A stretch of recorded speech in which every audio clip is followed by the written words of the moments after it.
Hello বন্ধুরা, welcome to math Guru. NIS delete নিয়ে আমি কালকেই আপনাদেরকে জানিয়েছিলাম কি 2 তারিখে এনআইএস ডিলেট মামলাটা কলকাতা হাইকোর্টে লিস্টিং আছে। এই মামলাটা বিশেষ করে এই 6 তারিখে যা মহা আন্দোলন জন্য ডাক দেওয়া হয়েছে, সেই আন্দোলন পারমিশন নেওয়ার জন্য এই মামলাটা করা হয়েছে। আর এই মামলাটা আজকে যখন হেয়ারিংটা হবে, হেয়ারিংয়ে কী আপডেট পেয়েছি সেটাও আমি আপনাদেরকে জানিয়ে দেবো।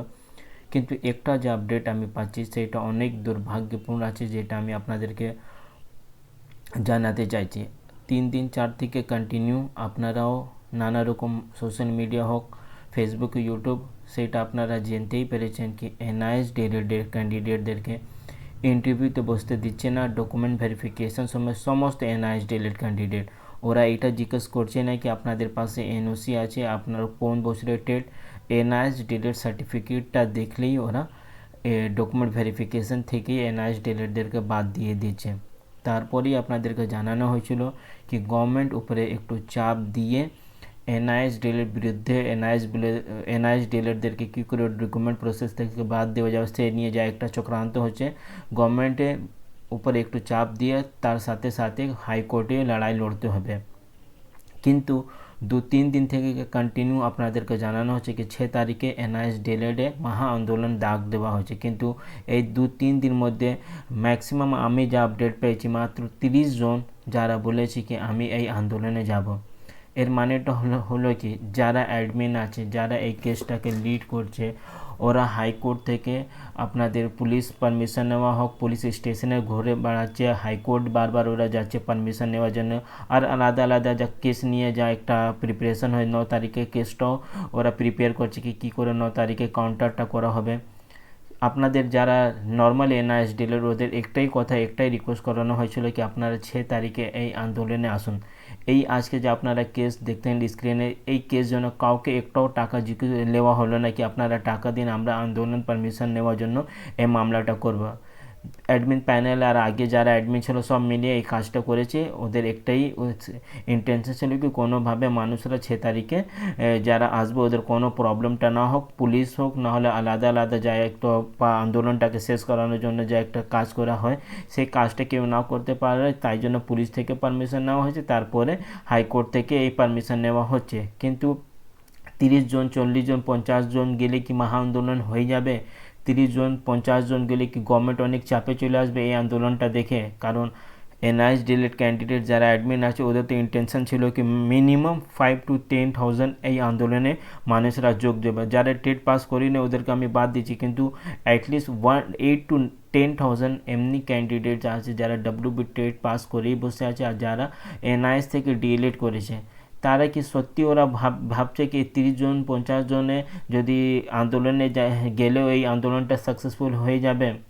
আমি এর আগেও বলেছি, আজকেও বলছি, এনআইএস ডিএলএডের অনেক এনিমি আছে, অনেক শত্রু আছে, কিন্তু সবথেকে বড় এনিমি, সবথেকে বড় শত্রু এনআইএস ডিএলএডরা নিজেই আছে, যারা বাড়িতে বসে বসে শুধু খেলা দেখছে। এইটাও আপনাদের জানা হয়ে গেছে কি এনআইএস ডিএলএডদেরকে রিক্রুটমেন্ট প্রসেস থেকে ডাইরেক্টলি বাদ দিচ্ছে, তারপরেও অনেক চুপ করে বাড়িতে বসে আছে, শুধু আপডেট নিচ্ছে ফেসবুক, হোয়াটসঅ্যাপ, টেলিগ্রাম, যেখান থেকে হোক যে গ্রুপেও নিয়ে আছে শুধুমাত্র আপডেট নিচ্ছে, আর কিছু স্টেপটা নিজে ভাবে নিচ্ছে না কি হ্যাঁ আমি আন্দোলনে যাব, কেন আমি যাব না। এই চাকরিটা আপনাদের হাত থেকে পালিয়ে গেলে কি কোনো দিন আপনি চাকরি পেতে পারবেন? কারণ এইটাই লাস্ট সুযোগ।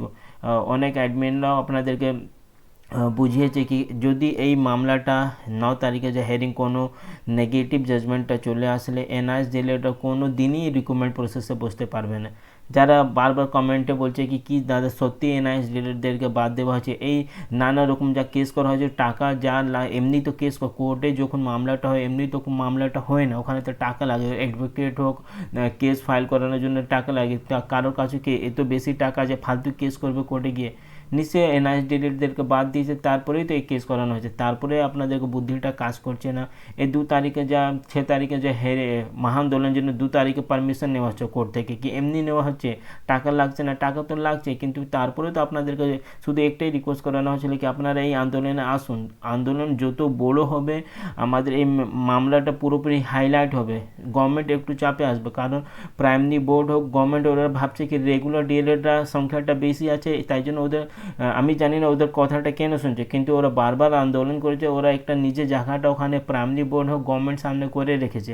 আর এনআইএস ডিএলএডটা আমি ভাবছি এনআইএস ডিএলএড সত্যিও তো বুড়ো হয়ে গেছে যারা এনআইএস থেকে ডিএলএড করেছে, কারণ 2017-19 যারা ডিএলএড করেছে 7-8 বছর হয়ে গেছে, নিশ্চয়ই অত বুড়ো হয়ে গেছে কি ওরা বাড়ি থেকেই বের হতে পারবে না, মানে ওদের এজটা অত বেশি হয়ে গেছে কি ওরা একদিন জন্য নিজের পুরো ফিউচার জন্য ওরা এই আন্দোলনের জন্য আসতে পারবে না, এইটা কি হতে পারে? কিন্তু অনেক মানে আমি দেখো অনেক কি বলবো 30 জন মাত্র, আমি যা লিস্ট দেখেছি ওখানে 30 জন মাত্র ছিল যারা বলেছে কি আমি যাব আন্দোলনে। এরপরে সবাই গ্রুপে 500, 700, 1000 জন আলাদা আলাদা গ্রুপে আলাদা আলাদা এনআইএসডিএল ক্যান্ডিডেট নাম্বার আছে, কিন্তু শুধু ওরা আপডেট নিচ্ছে, কেউ এগিয়ে এসে নিজে বলছে না কি আমিও যাব। 30 জন 40 জন দিন আপনারা ভাবছেন কি একটা আন্দোলন সাকসেসফুল হয়ে যাবে? আর এই ইন্টারভিউ থেকে যা বাদ দেবে যে সেই ইন্টারভিউ থেকে আবার ওরা নিয়ে নেবে 30-40 জন যদি আন্দোলন জেলে। 9 তারিখে কি হবে তা গভর্নমেন্ট উপর যদি চাপ না দিলে গভর্নমেন্ট আর আইনি বিষয়টা নিয়ে আমাদের বিরুদ্ধে দাঁড়াবে, কারণ গভর্নমেন্ট তো আমার থেকে অনেক বেশি আইনি জানে, কারণ ওদের সারাদিন এইটাই কাজ আছে, high court supreme court, high court supreme court. যারা এনআইএস থেকে ডিএলএড করেছে তো ওরা কোনো ল পয়েন্টটা খুব বেশি জানা ছিলই না। এই যদি আমি 23 নভেম্বর 2023-এ 28 নভেম্বর 2023 আগে থেকে ম্যাক্সিমাম ওয়েস্ট বেঙ্গল এনআইএস ডিএলএডদের জানিই ছিল না কি এনআইএস ডিএলএড নিয়ে কেস চলছে, কিন্তু আজকে তো সবাই জানছে কি এনআইএস ডিএলএডদেরকে রিক্রুটমেন্ট প্রসেস থেকে বাদ দিচ্ছে, তারপরেই তো আপনাদেরকে এই আন্দোলন হোক, কলকাতা হাইকোর্ট হোক, সুপ্রিম কোর্ট হোক, নানা রকম কেস করা যায়। অ্যাট প্রেজেন্ট সবাই জানছে কি আলাদা আলাদা কেস চলছে, কিন্তু তারপরেই যদি আপনারা আন্দোলনে না আসলে কি করে এনআইএস ডিএলএডরা ইন্টারভিউতে পার্টিসিপেট করবে? আলাদা আলাদা মিডিয়া চ্যানেলে আপনারা দেখেই নিয়েছি কি এসএসসি মানে আপার প্রাইমারি ভ্যাকেন্সিটাই খুব তাড়াতাড়ি বের হবে। সো কলকাতা হাইকোর্টে অলরেডি একটা জাজমেন্ট দেওয়াই আছে কি মার্চ আগে আপনাদেরকে এই পরীক্ষাটা নিতে হবে আপার প্রাইমারি। আর যা আলাদা আলাদা সোর্স থেকে যে আমরা জানতে পেরেছি মিনিমাম 21,000 পোস্ট আপার প্রাইমারির জন্য আসবে।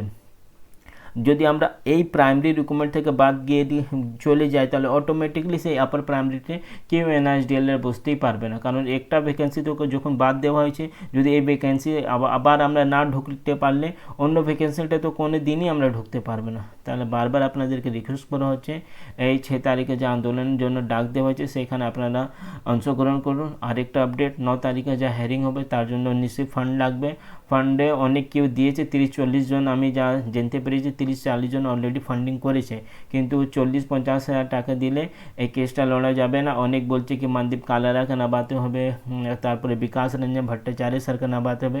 ওদের ফিসটা আপনারা গুগল থেকে যদি নর্মাল গুগলে টাইপ করলে আপনারা দেখতে পারবেন ওনাদের পার হেয়ারিং কত ফিস আছে। আমি জানি না কি আপনারা আগে অনেক ফান্ডিং করেছে, সেটা কোনো মিথ্যা কথা নেই, কিন্তু এই 9 তারিখে যে হেয়ারিং জন্য ফান্ডিংটাও দরকার আছে, তার সাথে সাথে এই 6 তারিখে যে আন্দোলনের জন্য ডাক দেওয়া আছে তাদেরও দরকার আছে। আপনারা বলছেন কি অ্যাডমিন প্যানেল সাথে আমি কথা বলবো, তারপরে আমি যা স্টেপ নেওয়া আছে সেটা নেবো। আরে আপনারা তো নিজেই অ্যাডমিন, আপনাদেরকে কেন অ্যাডমিন সঙ্গে কথা করতে হবে? আপনার কি জানা আছে নাকি আপনাদেরকে রিক্রুটমেন্ট প্রসেস থেকে বাদ দিয়েছে? আপনাদেরকে নিজে একটা গ্রুপ বানিয়ে লিড করে আপনাদেরকে এই 6 তারিখ আন্দোলন হোক, না হলে 9 তারিখে যা ফাইন্যান্সিয়াল না হলে মোরাল না হলে কোনো এভিডেন্স থাকলে সেটা আপনাদেরকে নিজেই এগিয়ে এসে সাপোর্ট করতে হবে।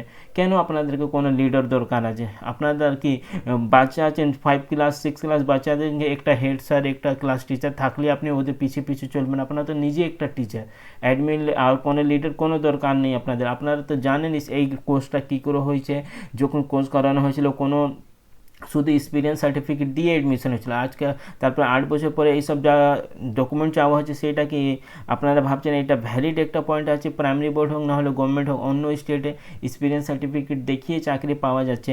ইভেন উত্তরাখণ্ড যেখানে সব থেকে আগে এই প্রবলেমটা স্টার্ট হয়ে গেছিলো, সেখানে এনআইএস ডিএলএডদেরকে ভর্তি যার নতুন রিক্রুটমেন্ট এসেছে সেখানেও নিয়েছে। আর এর আগে যে মামলাটা নিয়ে কেস করানো হয়েছিল যে রিক্রুটমেন্ট উপরে, যেখানে বিশ্বনাথ স্যারও চাকরি পেয়ে গেছে, তারপরে নতুন রিক্রুটমেন্ট ওখানে এসেছে, সেখানেও এনআইএস ডিএলএডদেরকে কোনো বাধা দেওয়া হচ্ছে না, ওদেরকে নিয়ে নিচ্ছে শুধু এক্সপিরিয়েন্স সার্টিফিকেটটা দেখে। যেখান থেকে মামলাটা পুরো স্টার্টিং হয়েছিল সেখানেও ওদের চাকরি পেয়ে যাচ্ছে, কিন্তু ওয়েস্ট বেঙ্গলে পাচ্ছে না।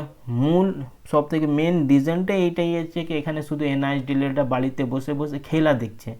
জানি না কত এনআইএস ডিএলএডরা রেগুলার ডিএলএড করে নিয়েছে, তো ওরা ভাবছে কি আমরা তো রেগুলার ডিএলএড করে নিয়েছি, আমি তো ইন্টারভিউতে বসতেই পারবে, কিন্তু সেইটা ওদের ধারণাটা পুরোপুরি ভুল। আপনারা যখন টেট পাস করিয়েছিলেন, যদি আপনারা এনআইএস থেকে ডিএলএড করিয়ে আপনারা টেট জন্য অ্যাপ্লিকেশন করেছিলেন আর টেট পরীক্ষাটা পাস করেছিলেন, আর পরে আপনি অন্য ডিএলএডটা করে নিয়েছেন, তাহলে আপনারা এমনি বাদ আছে। এমনি রেগুলার ডিএলএডটা এইরকম একটা অলরেডি বিএড ভার্সেস বিএডে কেসে করেই রেখেছিল, আর তাই জন্য বিএড থেকে যারা টেট পাস করেছিল পরে ওরা ডিএলএড করেছে ওদেরকে রিকমেন্ড প্রসেস থেকে বাদ দিয়েই দিয়েছে। তাহলে যদি আপনার এনআইএস থেকে ডিএলএড দেখিয়ে টেট পাস করেছেন, তাহলে আপনাদেরকে এই ডিগ্রিটাই আবার ভ্যালিড করতে হবে কোনোভাবেই। এই ছোটো জিনিসটা আপনারা বুঝতে পারছেন না। সারাদিন আপনারা তো ইউটিউব হ্যান ত্যান আলাদা আলাদা যা সোশ্যাল মিডিয়া চ্যানেল আছে সেখানে সেইটা নিয়ে আপনারা টাইমটা ওয়েস্ট করেন, কিন্তু যে কাজের জিনিস সেইটা আপনারা জানতে পারছেন না কি এই 2 বছর থেকে এনআইএস ডিএলএডের কী কন্ডিশন আছে ওয়েস্ট বেঙ্গলে। যাই হোক, আজকে যখন এই ফাইনাল হেয়ারিংটা যখন হবে সেই ভিডিওটা আমি আপনাদেরকে দিয়ে দেবো। তার সাথে সাথে কী কী আপডেট আছে সেইটা তো নিশ্চয়ই আমার একটা কাজ আছে, আমি সেইটা আপনাদেরকে জানিয়ে দেবো। কিন্তু আপনাদেরকে চিন্তা ভাবনা করতে হবে কি আপনারা যারা বাড়িতে বসে আছেন, পরে যখন এই চাকরি আপনাদের হাত থেকে চলে যাবে, তাহলে আপনারা বলবেন আমাদের কী করবো, আমাদের কপালটাই খারাপ ছিল। আপনাদের কপালটা খারাপ ছিল না, আপনাদের লেজিনেস কারণে আপনাদের হাত থেকে এই চাকরিটা চলে যাবে। পরে আপনারা একটাই কান্নাকান্নি করবেন কি আমাদের কপালটা খারাপ ছিল, আর রেগুলার ডিএলএডটা আমাদের বিরুদ্ধে ছিল, ওয়েস্ট বেঙ্গল প্রাইমারি বোর্ডের বিরুদ্ধে ছিল, ওয়েস্ট বেঙ্গল গভর্নমেন্ট বিরুদ্ধে ছিল, কিন্তু সত্যিকারটা আপনারা নিজে বিরুদ্ধে আছেন। তাই জন্য কে বাড়ি থেকে বের হচ্ছে না। এই 6 তারিখে যদি আন্দোলনটা সাকসেসফুল না হলে এনআইএস ডিএলএডদেরকে বাঁচানো অনেক মুশকিল হয়ে যাবে, সেটা আমি বলে রাখছি। পরে কিছু নতুন আপডেটটা আসলে আমি আপনাদেরকে দিয়ে দেবো। চ্যানেলে নতুন থাকলে চ্যানেলকে সাবস্ক্রাইব করুন। Thank you.